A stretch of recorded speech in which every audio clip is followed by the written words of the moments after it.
I know more and more people are quietly at the moment acknowledging that yes, indeed, something is wrong. That is leaking. That is now a leaky colander. The truth is gushing out now. Yes. And there's something. This has been such an existential event and experience that it has come down. I mean, people write me letters and they talk about light and dark, good and evil, right and wrong. It's been distilled down to very basic stuff now.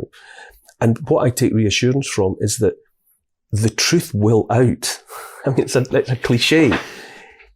Whether it happens today or tomorrow, or I couldn't put a time scale on it, but I know the truth will out because that's what the truth does. It is perennial as the grass. It will re-emerge from whatever is laid upon it to obfuscate, to obliterate. It will come back. So I'm trusting that the truth will work in our favour eventually. It's become that cut and dried for me. It's become that simple. Good and evil, right and wrong. What's being done is wrong. And wrong will not prevail. Right will prevail. I wish I shared your confidence. I think in a prior era, that might be right. But the novelty of our era makes me wonder about it. And I believe part of what you're saying is certain. And in fact, the truth has already emerged. And there are many people who are never going back into the cave, right? Who have simply seen it. But the problem is the thing that has captured all of our institutions. And I don't pretend to know what it is. I can say something about its dimension based on how it behaves and what it's obviously capable of. But I don't know what it is, and I don't know what it wants.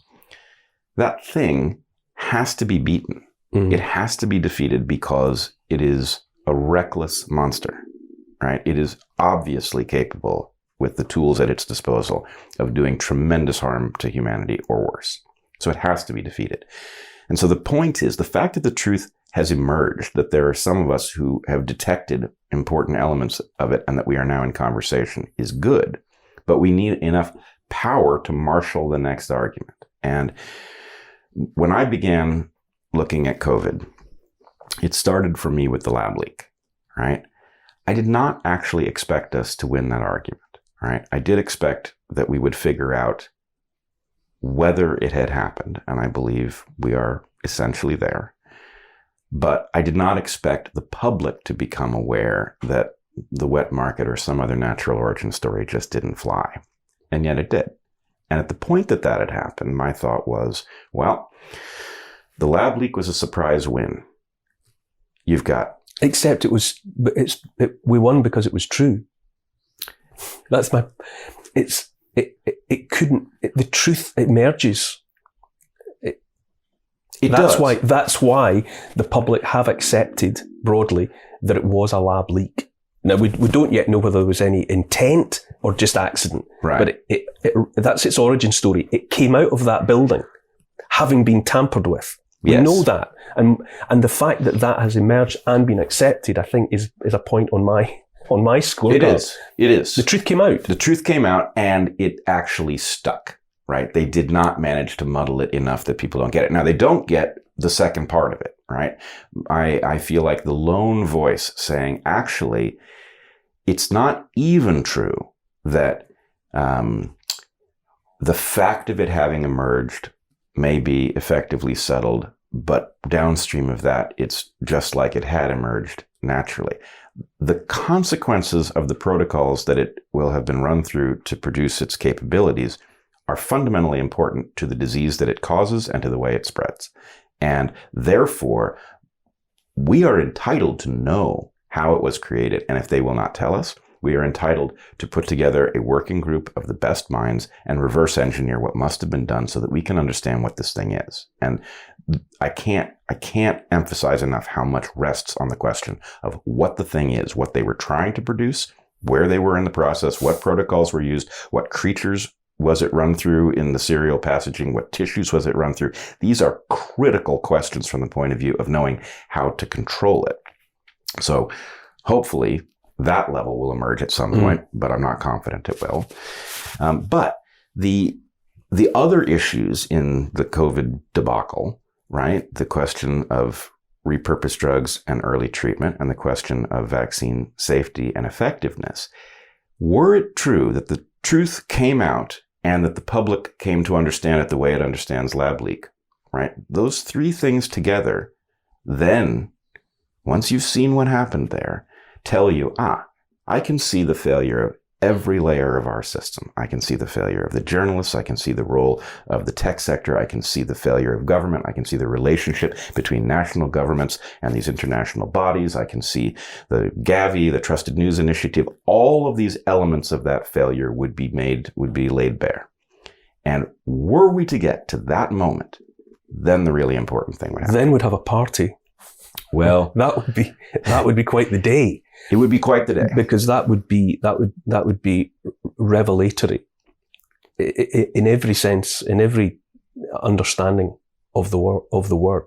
That would change the world, because like you, but for different reasons, I just know that there's something profoundly wrong across the board. Institutions have been captured. Something is rotten in the state of Denmark. I just know that.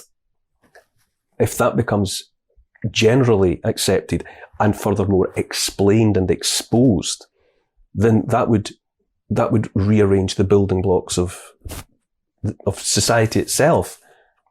And it's no surprise that's why that's not going to happen today and it's not going to happen tomorrow. It's so big. I think part of my smouldering anxiety every minute of every day is because I'm aware that the necessary sequence of events is so profound. It's a paradigm shift, and it's not just a paradigm shift. It's going to expose something that has been going wrong, presumably for a very, very long time, and that's going to be very difficult for everyone, for both sides in the war. There's no one is going to avoid being hurt by that revelation. Well, I also, you say it will be revelatory. I think for those of us who are aware of it, it will be revelatory because we've already grappled, and I think in your talk yesterday, you spoke about the grief process and what role it plays in the discovery here. Those of us who have already gone through it, right, will be relieved that we can at least now finally talk about the topic, right? Wrong at every level, captured across the board, no functional institutions. For everybody else, that is going to be a terrifying moment. And it has to be. I don't want them terrified, but we have to get through the terrifying moment to get to the moment where we get to discuss what we're going to do about it, right? And to me, this isn't about COVID, and it was never about COVID. COVID reveals the problem. What I've learned, though, the reassurance I would offer people is that the revelation, it's difficult, but it's survivable. It's not that bad. The greatest fear is fear itself. We have become a society, for example, that is terrified of pain, physical pain, because we have so many means of preventing pain. Anesthetics and painkillers and all the rest of it. There's some justification for thinking you might get through your 70 without ever having an ouchie, because pain relief is so sophisticated. So people are terrified of pain. Mm-hmm. But the reality, you go back a couple of 100 years and people were having legs amputated, by saw doctors, right, without anesthetic, and they actually survived it. And it's arguably the case that it hurt them less because they just weren't as afraid of the pain. Yeah, the pain still hurts, but being terrified of the pain it exacerbates the situation. I think people we've had 70 years since the last great global conflagration, and there's an illusion that you can go through your life without suffering. But when you realise that you can't, there will be suffering, and the suffering is survivable. That's a moment. It's huge. That you think, well, the worst has happened and I'm still here. I thought it would make me cease to exist. I thought it would be too much for me, but it's not. And the bit of the process that I've gone through that's been the revelation for me. I've thought, well, it's okay. It's a rotten thing to understand. It's a rotten thing to go through, but it's survivable. Here's the other side. Well, it's better than that. And I'm going to return us to what might be the most important topic here. I have a lifelong fascination with Plato's cave. I think the story is important. I think it keeps returning to us in modernized forms. You know, the Matrix is clearly Plato's cave, and the Matrix might actually add an element that Plato needed, and it's not there, right? What happens to the person who leaves Plato's cave when he returns is important for people to understand, right? Those inside the cave don't want to know. Those out here in modernity who make the discovery that you're talking about, I believe, and I think you believe, will go through a terrifying grief process. You and I both know it's finite because we've done it. On the other side of that, not only is there the relief of having grappled with it and processed it and still being functional and alive and all of that, but there is a marvelous group of people who have gone through it too, and effectively you join that group at the point that your eyes open. And it's, it's like the Nebuchadnezzar in the Matrix. So, I've been trying to figure out how to convey this to people, and I came up with this. See what you think. It sucks to be in a foxhole, right? It's no place any rational person wants to find themselves living. But the company in the foxhole is incredible. You will find the most remarkable people in this foxhole, and you're better off. You will feel better having the company of those people, their insight, their calm, right, their sense of humor, than being stuck in whatever the bunker is where it's all lies and everybody's untrustworthy because they're terrified they're going to be slandered, that they're going to be accused of, sitting down with the wrong person or whatever the accusations are. It's the Captain Scott thing. It's far better to die like this than in too much comfort at home. In Shackleton, I'm a big, you're talking about Plato's cave. I mean, I'm one of my sort of true norths is, well, ironically, Shackleton's south. And because they were doing something that was so physically arduous, and in many respects, they just wanted it to be over. But it showed them something about themselves that they would not have achieved in any other way. And there's a profound relief in knowing that it is worth suffering.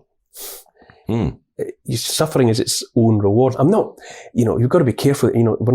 We're talking about things that are largely psychological rather than physical. But when you go through that sort of, I felt as if I said yesterday, over the last couple of years, I realized that the world I thought I knew had died, and I was grieving for it.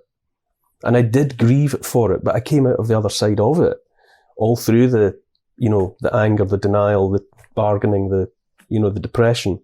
I did come through it. And you think before that process begins that you don't ever want to have that. You don't ever want to go through it, but it's better to have gone through it.